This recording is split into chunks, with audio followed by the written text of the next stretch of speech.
With tradition of pledging the allegiance to the flag.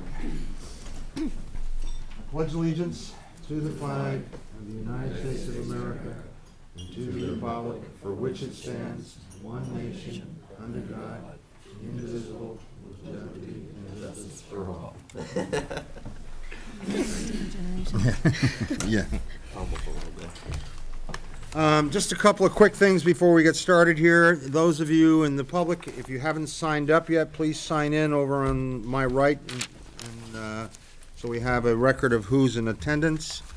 Secondly, I want to take note that our leader, Carol, is not here today. She's not feeling well, and we certainly, all of us, wish that she recovers very quickly, and I want the minutes to reflect that we missed her leadership dramatically. I'm not even going to call for a vote on that. That's just we're back to the issue that we were discussing this morning. Are we ready to make a proposal, or is Mark still drafting? I think he disappeared after we reached consensus. Okay, we'll come back to that. Are there members of the public? One thing I want to announce in advance, we're scheduled to be over at the legislature at 3 o'clock today, so it's our intention to try to get this meeting adjourned by 2:45. So if it appears to anyone I'm rushing, that's the reason. It's not the snowstorm. Are there members of the public that wish to be heard today? Not seeing any, we'll move on to board updates. Are there any?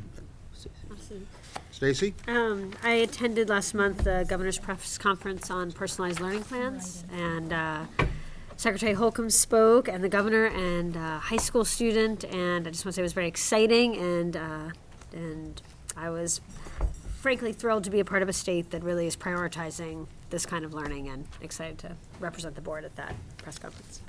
Thank you. Any other comments or announcements from board members? Not? I have one brief one. I think it was about a week ago that the staff from the agency took our EQS regulations to the LCAR board, and there were a couple of representatives from different organizations that, although they had appeared before here and we had made some changes in the regulations, they were not satisfied, so they were there arguing in front of LCAR to make some changes. I gather the legislative schedule got busy, and they were not able to take a vote at that time.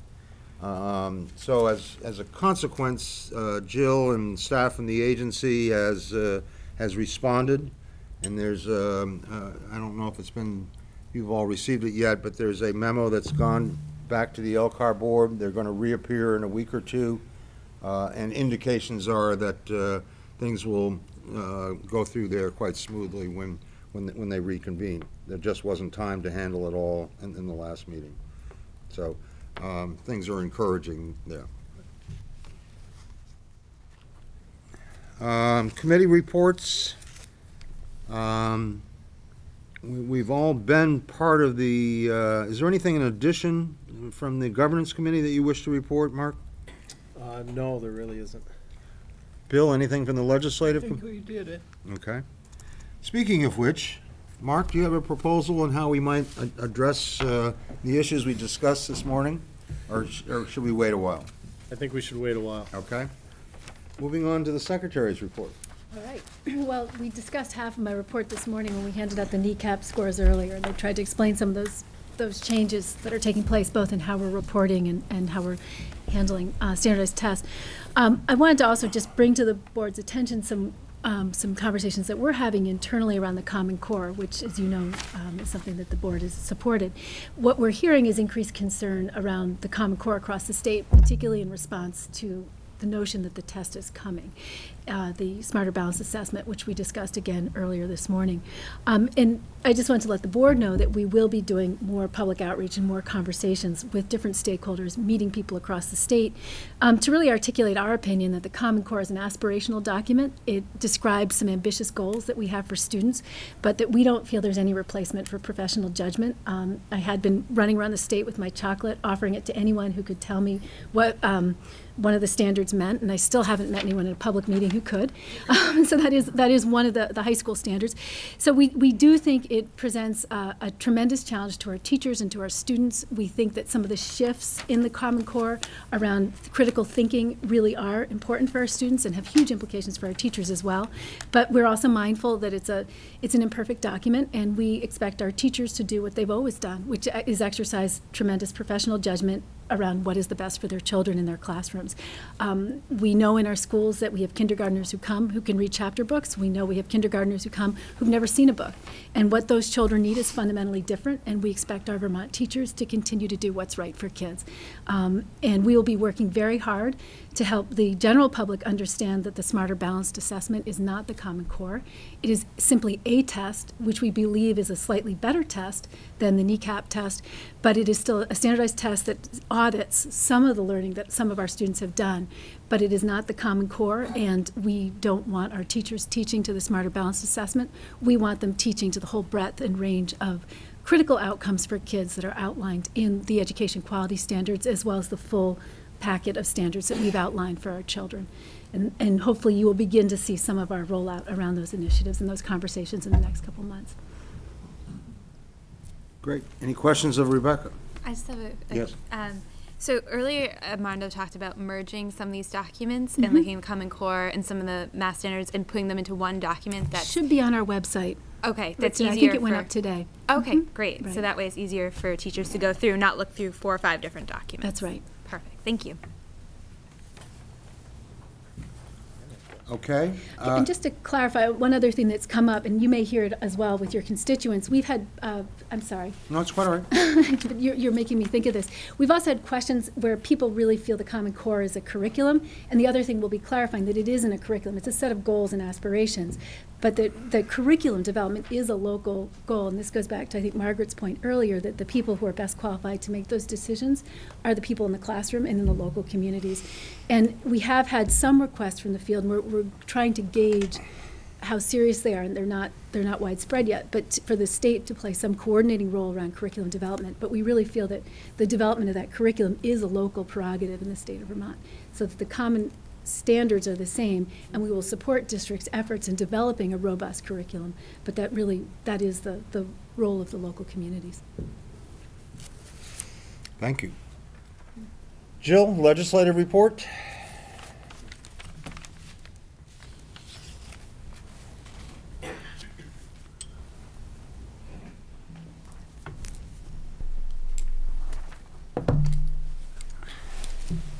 Cold. Jill Remick, Policy Project Manager at the Agency of Education. I know you folks have pretty much spent all morning talking about the very big issues being discussed at the State House, governance of education in Vermont, which is being discussed by both the House and the Senate, and you folks will be talking with them later today. And also the privatization. S91 was a bill that was getting a lot of attention about publicly funded students going to independent schools. That conversation has really shifted to the potential for a moratorium on closing a public school and reopening it to serve essentially the same student population. Also, the big news for us that was a little anticlimactic was on Friday the governor did sign H524, which was the miscellaneous education bill from last year that made changes to the to Title 16 to align the department to become an agency and the commissioner to become a secretary. So it's really largely technical corrections. It also refers to the deputy commissioners. They're now deputy secretaries. So that was signed and it's effective upon passage. So with a little fanfare, that's finally been passed. And also we've started working with the House Education Committee on this year's miscellaneous education bill just to do some more language cleanup to align language in Title 16 with the education quality standards. to update career and technical education language and the multi-tiered system of support language. But of course, as inevitably happens with a miscellaneous ed bill, it becomes a place for other things to be added onto. One of the pieces that they'll be discussing is a proposal to streamline the relicensure process. So Rebecca has testified to the committee on that, and they'll keep talking about that as well. One thing I wasn't sure if I had explained to you folks before, but is just kind of a handy tool. The Legislative Council and the staff members for the committees have done a really amazing job this year of, they actually maintain a database of all the witness handouts electronically on their webpage. So you're able to get a lot more up-to-date and better information on what was actually discussed and testified on in all the committees. You can search by bill number, you can search by topic, you can search by witness. So each committee, for example, House Education has their own page now with all of their agendas and all of the different handouts and pieces and parts. So it's a lot more comprehensive. So I thought of that this morning when you folks were talking about the governance piece, because there are handouts, there are outlines, there are diagrams, and it used to sort of be that you kind of have to be in the room to grab that or have someone send it to you. But all the staffers collect those electronically ahead of time. It's also helpful, of course, when you're in committee, you can actually now look up what they have. So I wanted to make sure I pointed that out to you folks, that that's Thank you. a new resource. It's a real dandy feature, though. I like that. It is amazing it's up to date, too. Oh, I mean, yes. It is. At the end of the day, you've got all the information. Yep. Any other questions or comments for Jill? As usual, thank you very much. Oh, I just have a Chris, quick Oh, question. sorry. Any movement on the pre-K? So, or just what's going on? I know Yeah. with Sarah Buxton's bill. It's been kind of put on hold for a few weeks now, and I didn't see anything on this week's calendar addressing that again either. I wouldn't expect we've seen the last of it, but it does seem like it's kind of lost some momentum. Okay. What's the crossover deadline? March 15th, which is a Saturday, so Friday, March 14th. Thank you. Thank you. Okay. Special education spending. Little presentation, huh? Copies between you, sign there. Oh, yes. Pass that out. General Supervision and Monitoring Division. In the package that Carol sent out, you have a whole bunch of charts and stuff. I've got a few additional things that I've gone through that I'm going to go through. This is an eye test. I did fairly extensive analysis of school districts by size to see if there was any relationship to special ed spending. The bottom line is there is no relationship. The lowest average for a group is the small districts, which is kind of reverse what I would have thought. If you go through group by group, they're pretty similar. The small schools have a higher percentage of high spending districts than they have of the total districts, but they also have a much higher percentage of low spending districts than you'd expect them to have. So they cover the gamut. It's like there's an extreme, not an average. And it's all there for you to take a look at as you wish.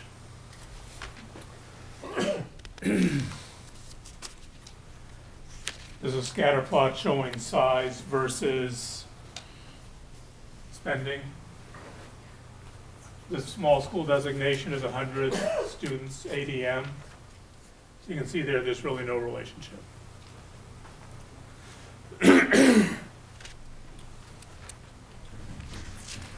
The other thing I looked at was poverty versus high spending. The map on the left is special education spending by supervisory union. The dark green is high spending. The lighter green is above state average but not high spending. The light blue is below state average, and the darker blue is low spending.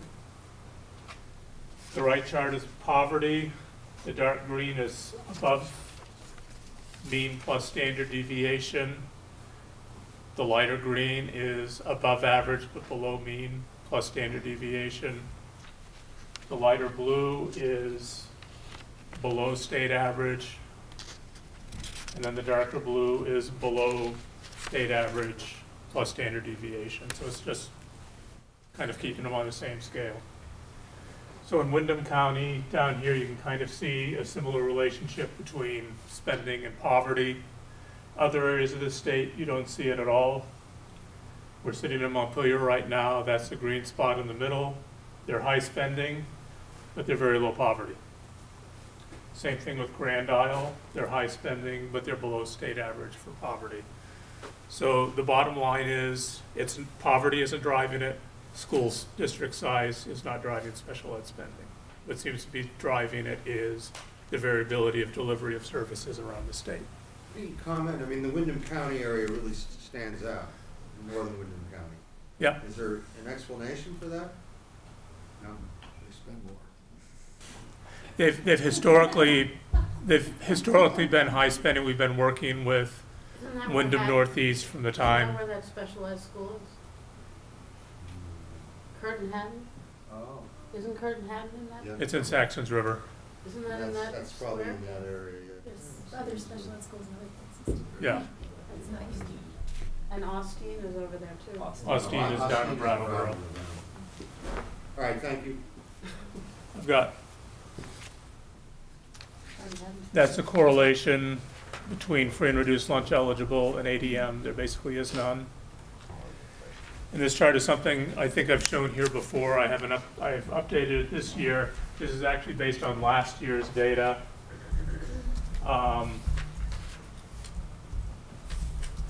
This axis is the percentage of APR targets met. The annual performance report is 20 indicators that we report to the U.S. Department of Education Office of Special Education Programs every year.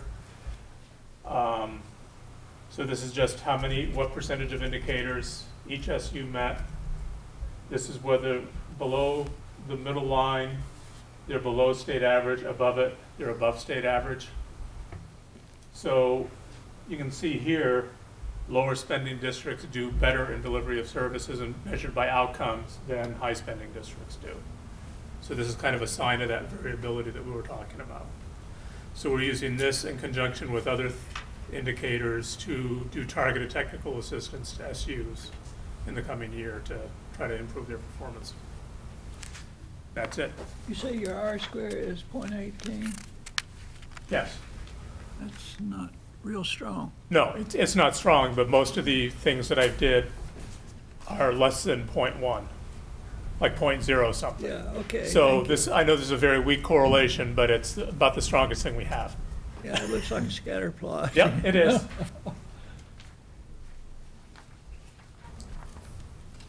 So I'm now remembering why I got a D- in statistics, because I was having like PTSD over here.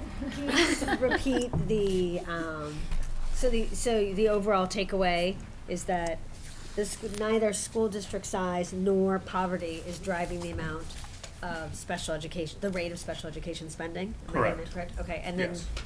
and you do see something else driving special education spending? Is there something else that you think is the correlating factor, or?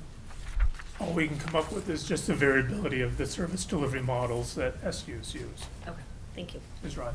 And can you explain that a little more? So you mean like if schools send What students they out- contract with service providers or have them on their own staff is a variable. Keeping schools in district versus out of district. There's no direct correlation. There's a table of correlation coefficients in the package that I gave you that shows all the analysis I did, and there's basically no correlation between out of district placements, between staffing, between anything that I looked at. Actually, that's kind of positive in the sense that they're low correlations, meaning that it does not appear to be a systematic bias of any Right. of these factors. Yep. Other questions or comments? Thank you very much. Thank you, Mike.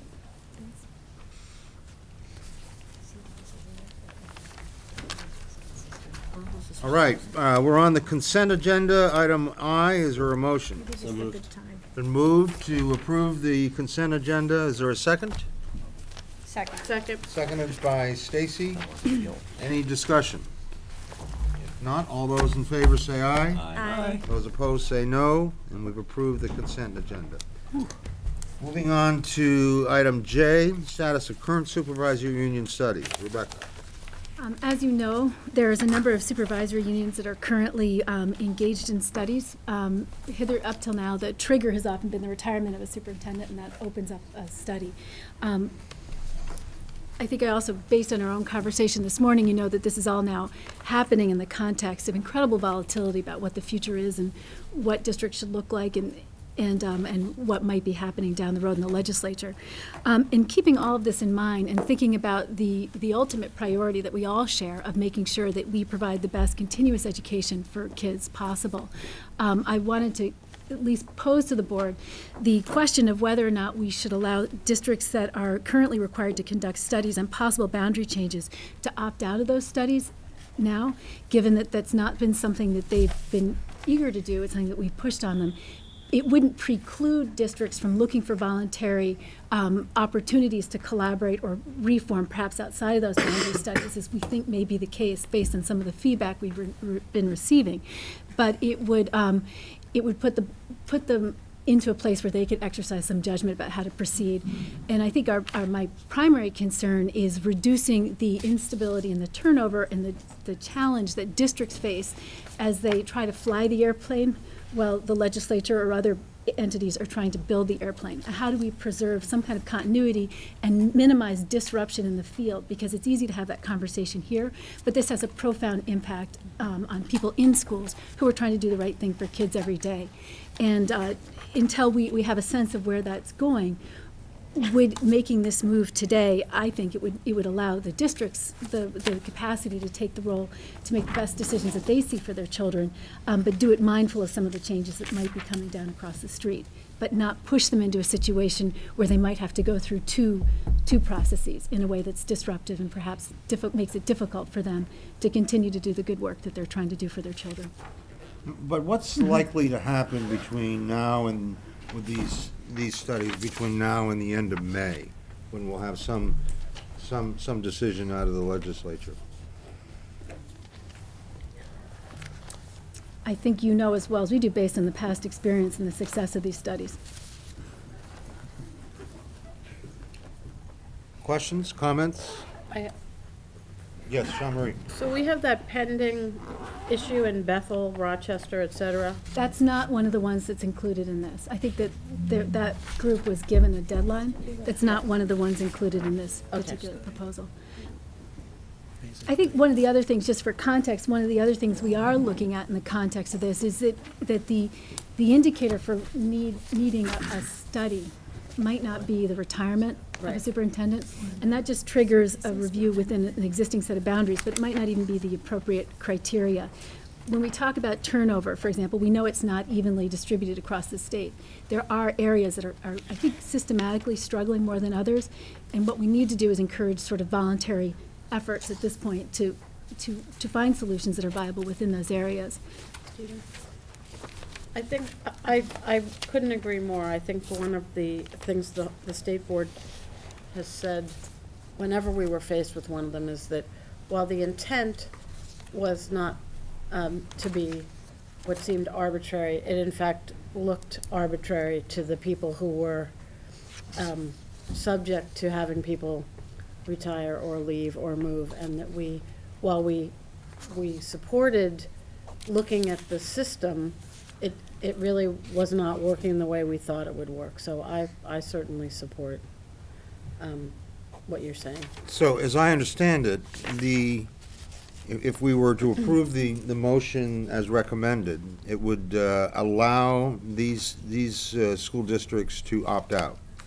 If we didn't hear from them, then we would assume that they were going to continue doing the work. And if another situation arises, then we're going to have to act on it separately.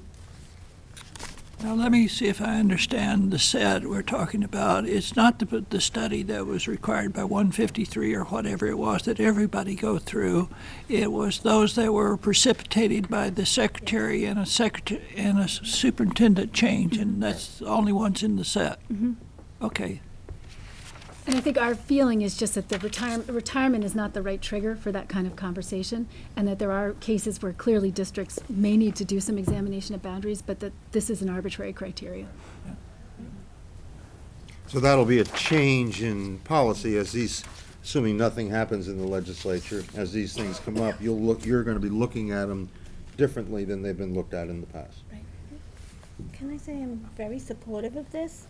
And I think that one thing we have to be aware of is well-intentioned legislation like there was, which then resulted in what turned out to be inappropriate policy implications that we ended up dealing with. The trigger was wrong.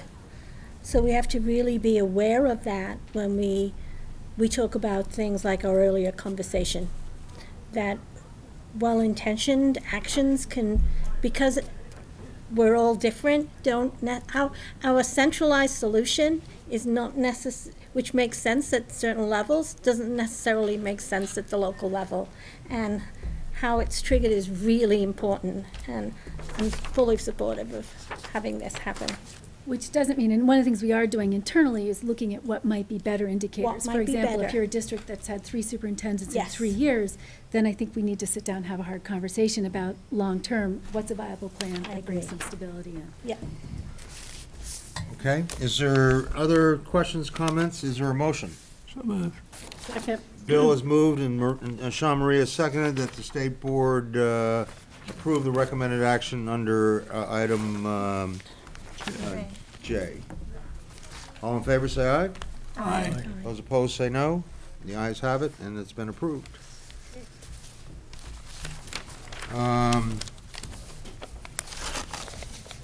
Let's move on to item K.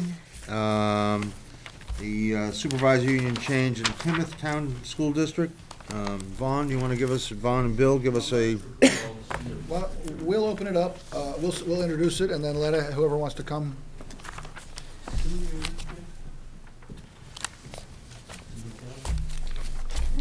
Okay. Last March, the District of Teignmouth voted to petition the board to move from Rutland Southwest to Rutland South. In the period since then, there's been a study undertaken by someone most board members would be familiar with, Superintendent Tom O'Brien. In this case, he was not acting as a superintendent, he was acting as a consultant for a different supervisory union. You have his study in there. You also have the response from Rutland Southwest in there. The recommended action from the Secretary is that the State Board of Education vote to approve the request of the Teignmouth Town District for a change in supervisory union assignment from Rutland Southwest to Rutland South Supervisory Union effective July 1st, 2014. The Secretary's thinking was driven by what's best for students. When you look at where the students, the tuition students, they have choice in secondary, not in high school, where the tuition students go. Something on the order of 70% of them actually go to Rutland South. There's some other advantages as well that they listed. I understand you're under a time constraint, and I want to give plenty of time for the people involved directly to comment. But there is a loss to, a financial loss to Rutland Southwest when the district moves, and the assessments that would come from the district and some federal funding that would come from the district move along with it. Superintendent O'Brien estimated that that would be between 11 and 12% of the SU assessment.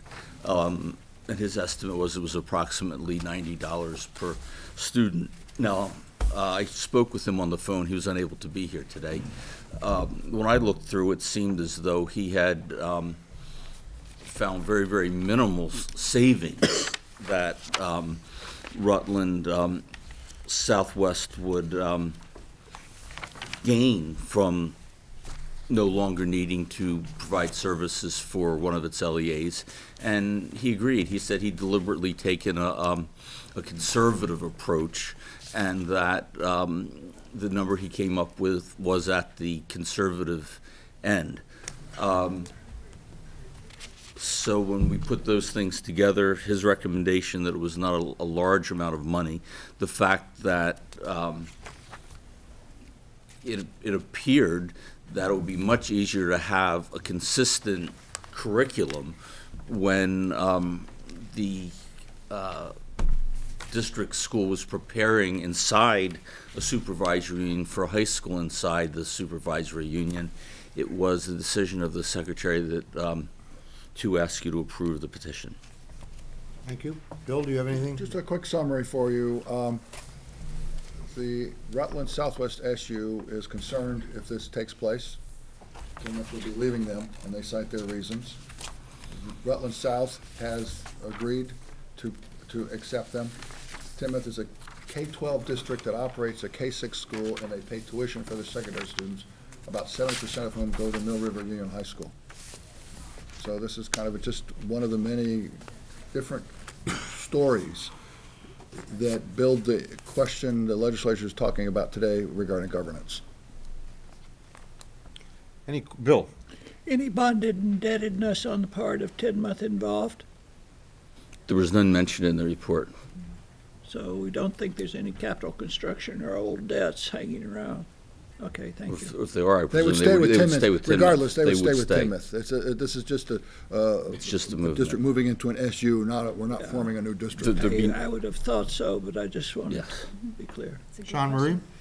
So the assessments from one supervisory union to the next, the, if you were remaining in the SU where Timoth is leaving, will they reduce their SU costs, hence reducing the assessments to the other member districts? The estimate from the report was about 11% increase to each of the remaining districts. The costs go down some, but still leaving a sum to be divvied up among the remaining districts, so about 11% increase. Of the SU assessment. Of the SU assessment, yes.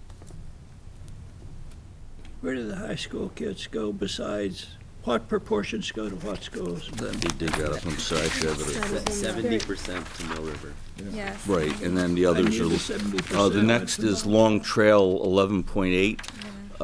West Rutland, and we're talking 3 students here, 8.8. And then Maple Street, Northwood, and Lehigh have 1. And this would have been Thank you. FY14. Other questions of, yes, Bill? One quick thing, is there any desire or expression to join the Union High School District? They were clear that they wanted to maintain choice, and there was actually a vote of the high school board, and they supported the SU's decision to accept them on those terms. Okay. The receiving SU was, okay. Yes, sir. Okay. Okay, thank you. And I do Are believe there you have members of either school district that wish to present information? Please step forward. Okay. And don't be nervous, we're very easy. My name is Mary Jo Teeter, and I'm actually Pulteney Town School District Board Chair and a member of the Rutland Southwest Board. And I just have a couple of comments to make. The decision is clearly with you, and you have your recommendation. I am concerned on the study report that received. I think it's really a gloss over. I think most of the information came from perhaps our business manager. I don't think the numbers that are reflected are as simple as subtracting. I think the small schools within our supervisory union will be impacted through itinerant teachers. Timoth had requested in December of 13 to do this. It's taken a full year to have this study done. Our budgets are set to go to the voters. We had discussion at the supervisory union board level about that budget and what kind of impact was going to have. I think the board members were concerned whether it would be legal or not to try to put that budget off or revisit it once the vote went by. So it was passed with most of the board members willing to pass it. I think my concern is really for FY15. I think if we had time to plan and segue into this transition, it wouldn't be as painful. We're looking at about a $65,000, $66,000 increase to the schools. Poultney actually taking the brunt of it. We pay about 53% of the SU bill. Losing title money, I guess the title budget is somewhat set for next year. Whether that money will continue to follow Tinmouth, or, you know, we all know how title money kind of is coming and going. So, so I just wanted to put out to you that if we had a year to transition this, if Tinmouth so chooses to move on, it would be helpful, I think, to the rest of the schools in the supervisory union. Thank you. Anyone have any questions? Okay. Would you identify yourself, please? Certainly. I'm Ann Czar. I am a Tinmouth School Board member. We're here because there is a need for Tinmouth students. This is not something that is of recent. This has been going on for decades, this discussion. The timing now is right. The mechanical elements are in place now for this to take place. It makes sense to have that alignment where we can more easily transition our students. Special education services all are within one supervisory union. Being a mother of two children, one 13 of high needs, and a 16-year-old who struggled with the transition. I've lived it, and I can only say that by realignment, we will be improving the educational system for our children to come. It just makes sense, and the timing right now is good. The supervisory union where we would like to be has capacity, and as we all know, this can be challenging as far as finding that right time, and it seems to be now. You certainly all have the information in front of you. I can only say that this has been going on for quite some time, and we did not come to this at this point in time just over the last couple of years. This has been a discussion for actually several decades, and it's just the right time now. Thank you for your time. Are there any questions or comments? Yes. I guess what I'm really appreciative about the report was really focused on the students, which is the first time I've seen one of these reports that is really focused on what the students need and looking at curriculum and where they're going. And if students are going into a supervisory union and they're from another, I mean, it made sense. So I appreciate that student-centeredness of the report. Thank you. Thanks. Is there a motion? So moved. Sean Marie has moved the recommended motion to move the Tinmouth Town School District to a change of supervisory union from Rutland Southwest to Rutland South Supervisory Union effective July 1, 2014. Is there a second to the motion? The motion has been seconded. Any discussion? If not, Has there been any conversation about the request from the supervisory union they're leaving about putting it off for a year to allow them to plan? I know you said it was the right time for the receiving district, but it doesn't sound as if it was the right time for the departing district. So in terms of your conversations with your neighbors about that, how do you feel about this, it happening in 2015 instead of for those budget implications to be adjusted for? If you're, Mr. Chair, I'm Dana Kolovec, I'm superintendent of Rutland South. And to answer the question, we actually began conversations with Tinmouth back in the fall of 2012, answered their questions, we asked questions. We have been in conversation for almost a year and a half with them about the potential move and the impact to our schools, and we don't take a position on the requests from Rutland Southwest relative to delaying a year. I think our preference, we're ready to go. And this discussion has been ongoing for several years. You're the receiving district. Yes. Right? So you're not the We're departing not the district. departing, no. But the departing district has said that they would like more time.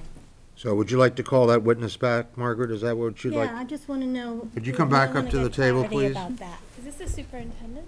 No. No. The board chair. She's, Superintendent Austin's not here. right. She could not be here. She wanted to be here, but she could not.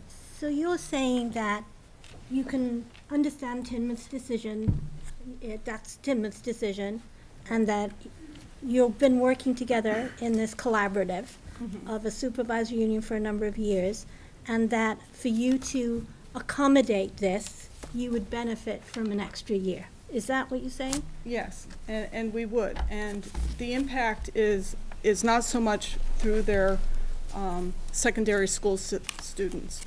Poultney has a high school. None of the other schools in our supervisory union are dedicated to Poultney. They all have choice. Okay. But there is a financial impact through the supervisory union. I think it would help us to have more time. I'm not really sure. I guess I'm concerned that it took a year to get this report out. And although it may appear to be student-centered, I think there's a lot of flaws in the report. And I think the study was, once it took place, was kind of rushed. But there is a financial impact to all of the schools remaining. There's itinerant teachers that they share, as well as the SU employees. And I just think taking a little time to make those adjustments would be helpful. I don't think the transition, since 70% of the kids are going to Mill River as it is, and 30% are going to independent or private schools. I really don't see where 1 year of having them stay in the SU while they transition out is going to really affect those students. It won't affect students if it is delayed a year, but it would allow the other districts to accommodate the budget implications. That's my opinion on it, yes. Okay. Yes. Okay, motion has been made and seconded. Is there any other questions or comments? If not, all those in favor of the motion say aye. Aye. Those opposed say no. No. And so the vote is 1, 2, 3, 4, 5, 6, 7 to 1, I think. Thank you. Thank you.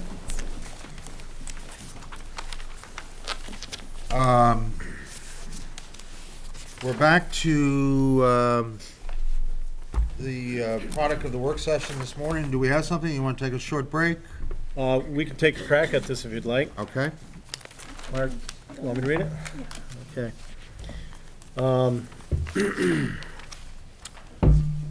Education in Vermont is a partnership. Our current system of governance has served Vermont students well and is evident in multiple measures.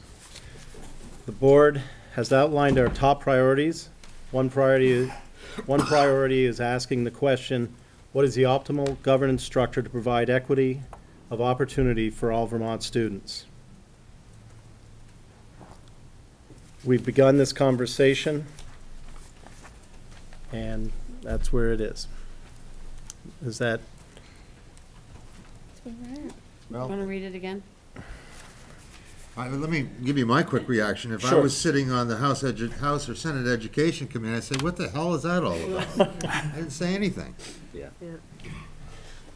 I don't mean to be This is our, This We're is looking for designed by something we committee. can agree this to. is, all right. We're looking for something we can agree to.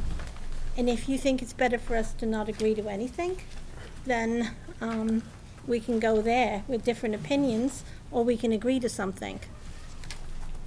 we did have an outline of a few items, bullet points beyond that, but that's where I think the disagreement comes into place a little bit, a lot of it.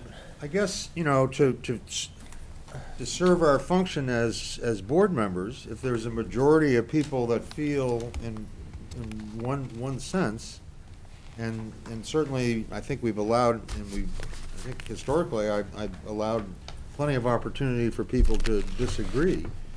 But if there's a majority of us that feel that we want to make a stronger statement and support what's going on, I think I would personally welcome that.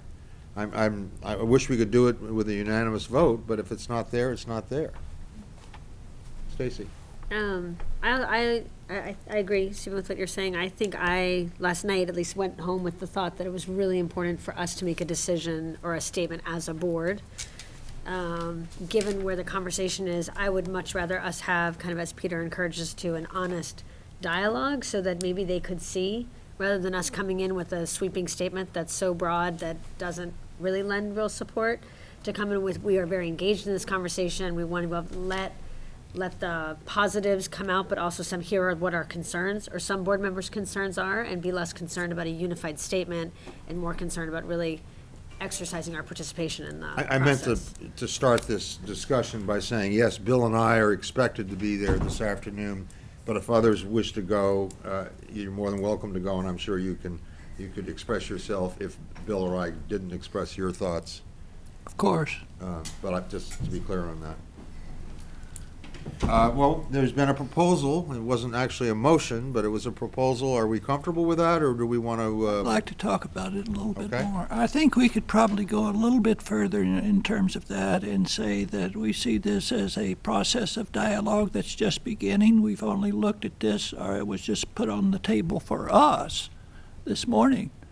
And that we should we encourage the dialogue and the process, and though we're not talking about specific things here, we think you should focus on what are the outcomes you hope to expect and what are the most efficacious means of getting them, and things along that line. And I would also say, or I would suggest, maybe we want to be involved, maybe we don't. In one sense, is to say we would encourage a dialogue involving the board as this gets developed. But I don't Can't we think all agree on that the board wants to be involved in this as this process goes forward? Hey! We can. And I think the key part behind the partnership piece is the V's and the Agency of Education. I mean, clearly that's, they've been living that. I mean, the state board has too, but those folks, have been living it in the trenches for a very, very long time. Right. And that's really a key piece that I think we all share. Krista? And I think also, we've been looking at this at a subcommittee level since this fall. So I think maybe that's where other members maybe have been starting this conversation this morning. But we've been meeting with different organizations and fleshing out what's been the roles and what historically has happened, how change happened historically. So I feel like maybe that's why we even have a different sense of urgency, because we've been listening to this testimony. We've been listening to our various educational partners talk about the problems that are there in the governance system and really compound some of the other issues that we care about. So I think that's why I felt, we had a meeting yesterday, went for a couple of hours and trying to flesh out some of these ideas. And I was hoping the board could agree with a little bit more stronger statement about, do we think the current governance system, as you just claim that it's worked well, I think education has worked in spite of the governance system. I don't think our current governance system has been a function or has encouraged education to work well. I mean, so that's why I think it's a little bit backwards. And I just don't know where else the board stands on that. And if people share that opinion or not, that's what I guess I'd like to hear just the temperature of on the board. Well, it seems to me that we can do a very general statement and not say a lot. or we could maybe take a break, and maybe the people feel that, that we should encourage the committee to proceed along these lines, draft a stronger statement, and then when we come back, either look at a statement from people that don't want to go in that direction, or look at somehow blending the two once we come back.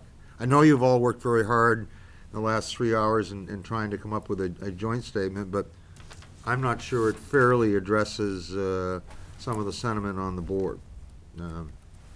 Sean Marie.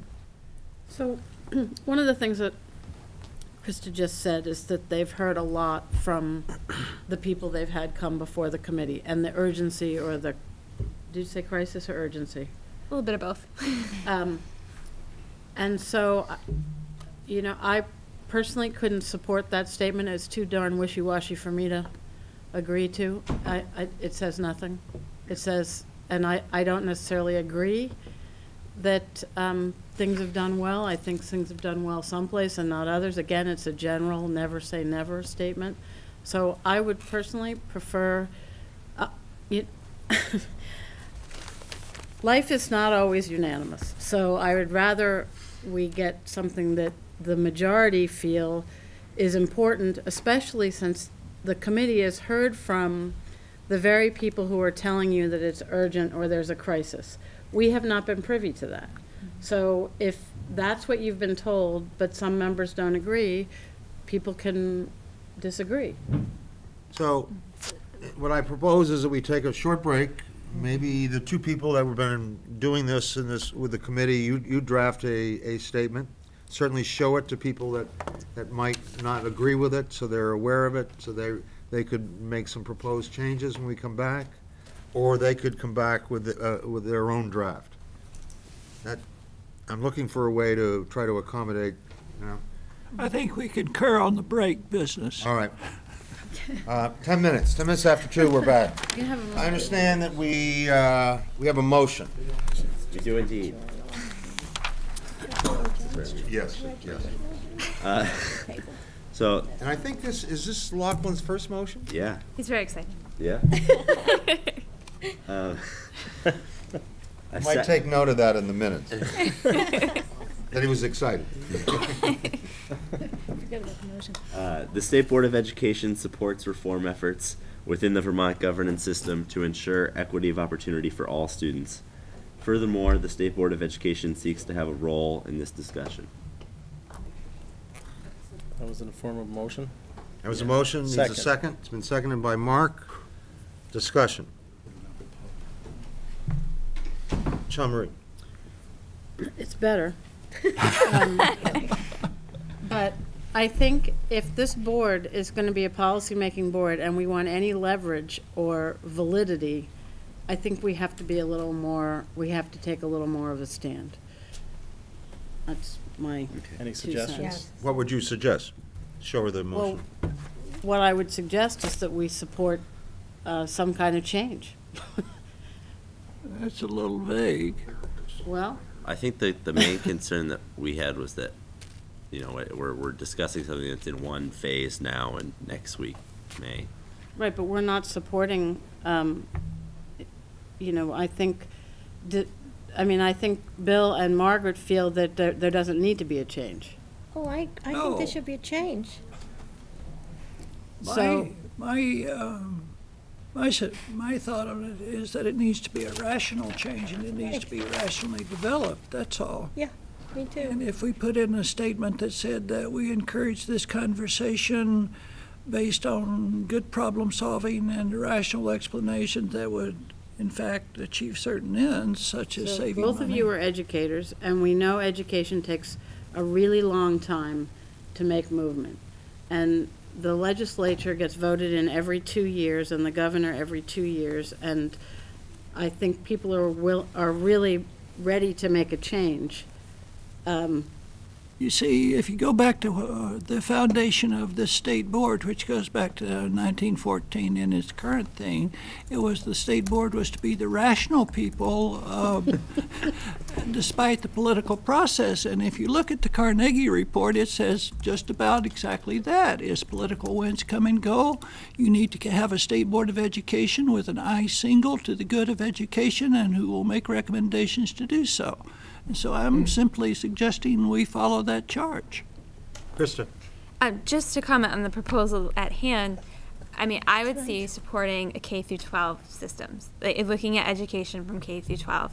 I know that's where people differ, but I'm just wondering if there is a majority of people that do agree that as a state board, that we envision education from pre-K all the way through 12 and in that system.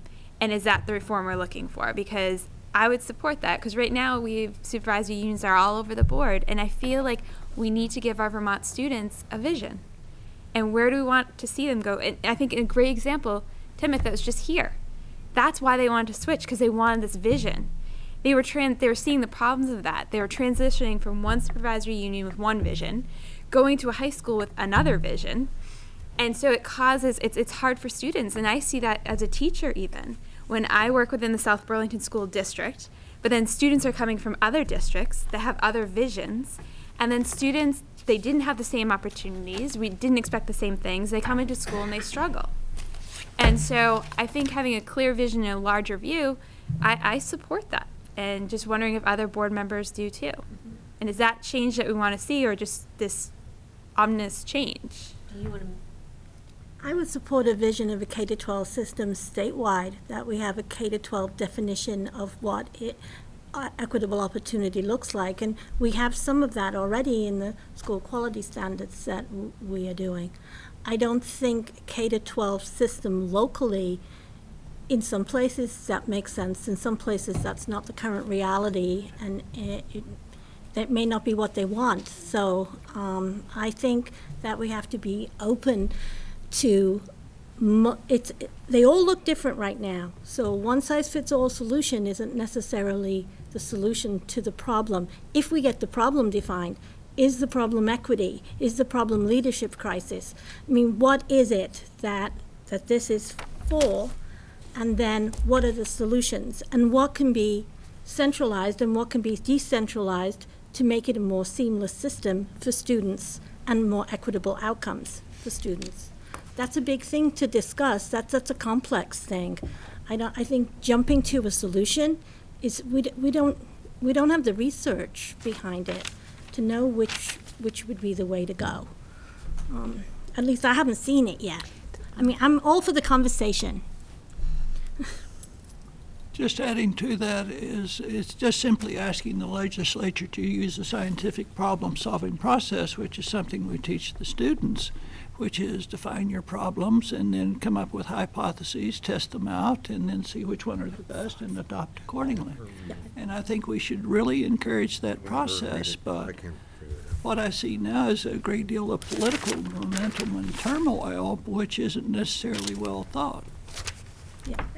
Sean Marie has some additional language that she was adding to Lachlan's exciting motion. The state board supports thoughtful education reform efforts for pre-K through 12 students within the Vermont governance system to ensure equity and opportunity for all students. The state board would like to be part of this discussion. Yep, I can do that. By me. Will be. Will be, yeah. Will be? Yeah. Mm-hmm. People are comfortable with that? Yeah. Can you read it again? Okay, so then. It feels kind of vague. Will be. Can you, Sean Marie, will you read that first clause, like where the K-12 got slipped in there? The State Board of Education supports thoughtful education reform efforts for pre-K through 12, for our pre-K through 12 students within the Vermont governance system. The Vermont governance system to ensure equity to opportunity for all students. The state board will be part of this discussion. Wishes to be part of it? Like, did we lose the reform in there? Was No, there it's something there. like- No, it's there. Thoughtful education reform. Yeah. Rational is Bill's word. Thoughtful sounds good. I just, so, Right. Rational does too. Stacy? I mean, I'm struggling with what I want to say here. I think that, Here, pass it down to her. no, I don't know that I have something to add in that. I guess where I'm struggling is, I hear, Margaret, what you're saying. And I agree about identifying the problem, and I like the idea of looking at role models that work. But as the subcommittee who sat and listened to the educational partners, I think, one of the anecdotes we heard is, if you've seen one supervisory union, you've seen one supervisory union. Right. I don't know that we have the tools to assess the problems or what's working or what's not working, because every single thing is different. And so there's no, despite my B- in statistics and reading those graphs and all that, I'm not sure we could do a good scientific method, because we have almost no baseline, except for that all schools have students. And I wonder, on some level, do we need to create some common framework first, like a pre-K through 12, or I would maybe even go a little more strongly than that statement. I'm trying to be a team player. No, So what would you say? What would you say? What would you add to it? What would I add to it? Well, you have to give me a You minute. need to see it. Yeah, and I want to look at Steve's. All right, let's take another 5 minutes. We'll call the meeting back to order.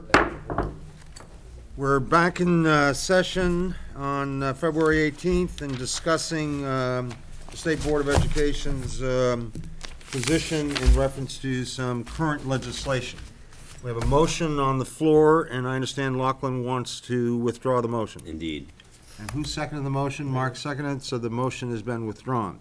Is there a motion in its place? Yes, I have a motion. Stacy, would you read the motion, please? Yes.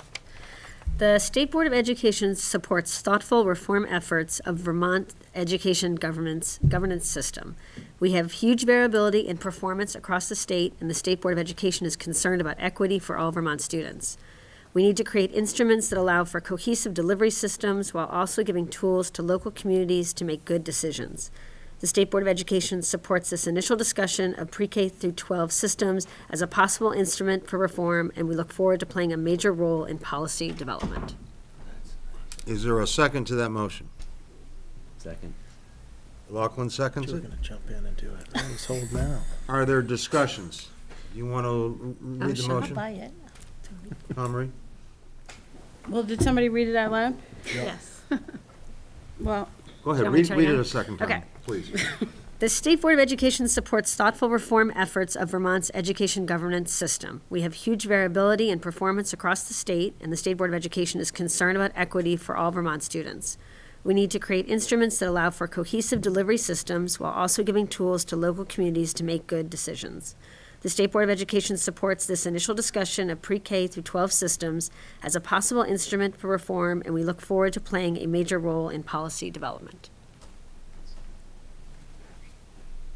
Can you get behind that? Questions, quite a few. comments? Are you ready to vote? sure. All those in favor say aye. Aye. Those opposed say no. It's unanimous. Hooah. Is that, can you get that in presentable form so I can You don't read like it? this? Could I ask you to rewrite it? Yes, you can. I think that completes our agenda for today. I remind you that our next meeting is later in the month than normal. We meet on March 25th. At least that's the date I have. Yep. And we won't have Carol again. Is she missing in action that day? Is she off on? Yes. I'm missing two. Are you really? Any other business to come before the State Board of Education meeting? If not, I would entertain a motion to adjourn. So moved. It's been moved by Lachlan, seconded by Bill. All those in favor say aye. Aye. Aye. Those opposed say no. The ayes have it. Thank you all.